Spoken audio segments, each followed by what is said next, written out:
through the city, yeah, you know I keep my dime riding with me while I'm these high. Man. All right, you ready? We live.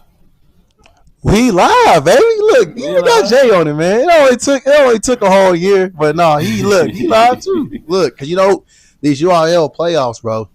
It's getting crucial. These UIL playoffs, bro. Yeah. It's getting crucial. What's crazy is back in our day, we didn't get this all over. We didn't have IG, we had MySpace, so we didn't get to see all the scores come up on my timeline and all the number one ranked in the state kids and the nation and man, it's crazy. Hey, look, come out and show up. But right now we're gonna talk about a few different teams in the Division II UIL 6A football, right? So first I want to talk about, because we see the comments. South Lake beat Prosper 49-31. We know who South Lake is. Yeah. We got it. All right. Okay. Hey, I looked another them up. big one for real. They for real. Hold on. What I got here? Are they number one? Yeah. They're number one in Texas, bro. Yeah. 13-0. Number one in Texas. 13-0. I wouldn't be surprised to see them win state. We're getting there. I feel like we said, if they're a team worth talking about, they will narrow themselves down, and we will still be talking about them. Speaking of, CE King beat Jordan 52-0. 52-0, dog. Bro, how you get beat 52-0? Now, this is crazy. You play CE King. Yeah. You play CE King CE with King Himothy Potts. Young Himothy. Hey, CE King is battle tested, bro, and they are a problem for anybody that's thinking they about to go win a state title, because you got to see them coming from a mile away now. I mean, if you didn't know about them before, you know about them now, because they a problem. Yeah. And I feel like once the way the brackets matched up, they'll meet teams that are tough and that are rocking and rolling, bro. Speaking of, what you happened with Summer Creek? I was really interested to see the Summer Creek Katy game, and I peeped the score, bro. And I peeped the text. Jay sent me with the text. Hey man, this is a thriller, dog. Bro, we ain't watch it at the same time. We gotta watch it separate. So I was like, bro, I wanna see this. What is it? That one was crazy. Now, at the halftime, it was 21-21, so I knew it was gonna be a real good ending to that game. Basically, where I think they messed up is Katy ended up going Katy just before the 2-minute warning at the end of the fourth quarter, just before they got a playoff, they got a play snap, and they seem to have gotten it done while the defense and everybody was expecting them to run the clock out.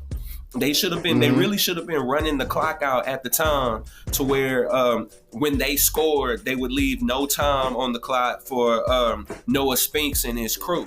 But that's not exactly what happened. And Coach Joseph is going at it with the refs the whole second half. He is letting them have it, feeding them an earful. He is angry.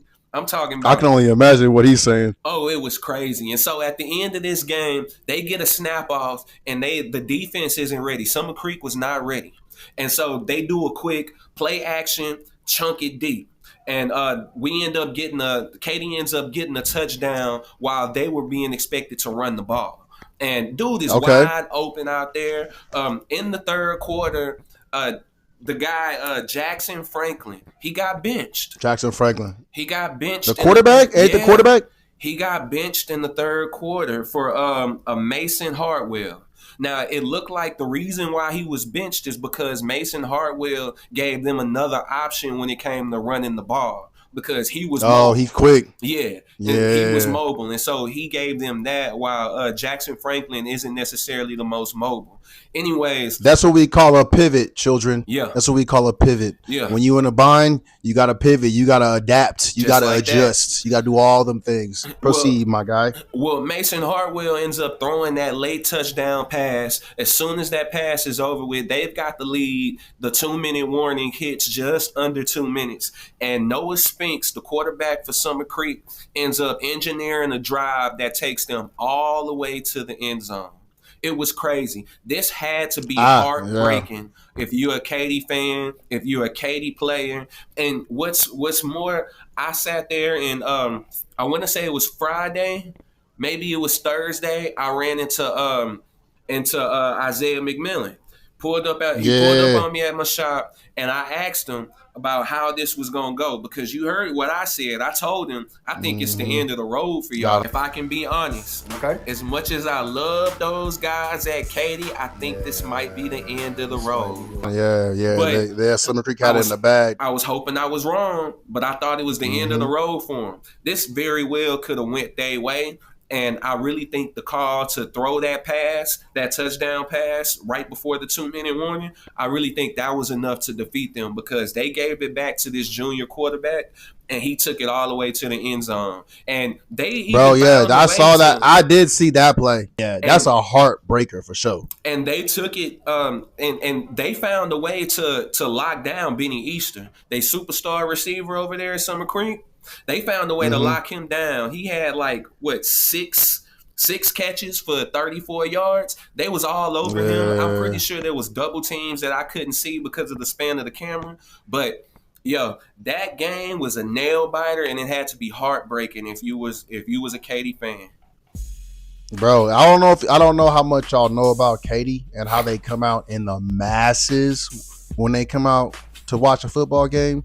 Shut the city down, bro. Yeah. Still got Old Town Katy over there, and they shut the city down. Bro, it was I think the whole place, everybody. Actually, I think I saw a homie posted on IG at the Katy game. Yeah. And he, you know what I'm saying? Like, I don't know if maybe he got a kid or something or whatever. But anyways, Katy, man, y'all did y'all's thing, bro. And I think if there's y'all gave them a run for their money, and that's all y'all can do. That's all y'all can ask for, bro. If you left everything out there on the field that day, you got no reason to be ashamed, because as a viewer, as a fan, that was one hell of a game to watch. That's better than a lot of pro games that we watched on Sunday. Yeah, hey man, better than some of the games I didn't play. I ain't gonna lie to you. So I'm gonna wrap up the D2 side of everything. South Lake Carroll's playing Geyer, 2 p.m. on 12/6. DeSoto's playing Willis. I'm going into the next round. Sorry, y'all. My brain just be moving, so I'm going into these next rounds. And then please come help me. Vandergrift versus Dripping Springs. I probably didn't say that wrong. But CE King, Summer Creek. That's the one right there. That's the one. That's the game. That one's going to be played on Thursday at 7 p.m. I'm going to make sure I'm locked and loaded. I'm watching that game, and I think it's going to be something special, man. I couldn't predict a winner here, but my best thinking tells me this game has to go to CE King, because Tim Potts is a senior and Noah Spinks is a junior. And I think their best players are juniors here. And so I think that gives CE King the edge. If I had to make a pick between these two teams, I'm going CE King with this one. I've been watching CE King play, and them holding Jordan 52 Owen is a big deal. It's crazy. A big deal.